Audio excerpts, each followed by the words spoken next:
I'd want to talk to you myself as a businessman to businessman. You know, we bought these studios here in Texas. We're trying to put the network on, and we are finding that we have got to work together with like-minded people, even if we don't agree on everything. I mean, I think with the Kronies we couldn't easily agree on everything. But the world is changing, and changing so rapidly, and you have the message that nobody seems to be able to do.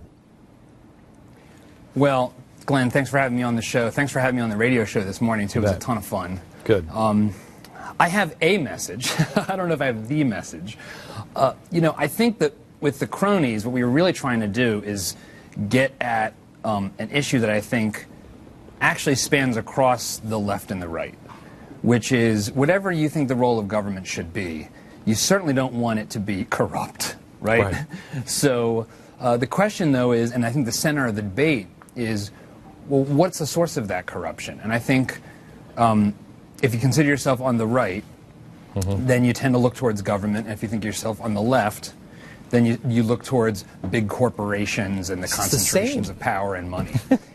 And it is. I think it's, and I think that the challenge really is, for me, I really believe that it's fundamentally the unique nature of government as a monopoly that gives rise to these things. Because the market is a dynamic process. It's a moving target.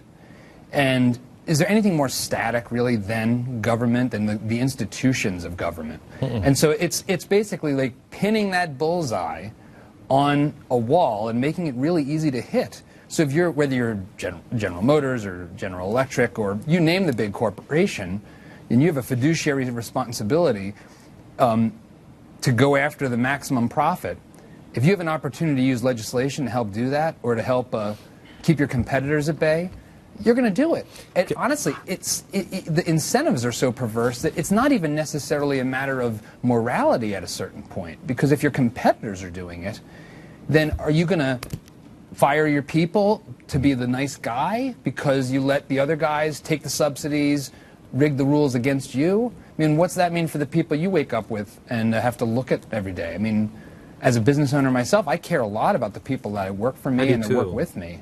I do too, but I carry with me that this hope, and maybe it's stupid and silly in the end, that the people who play really by the rules and really do the right thing and stand by their principles, that in the end those guys win. I could be wrong. I mean, Bonhoeffer, he was executed, but he won in the end in some way.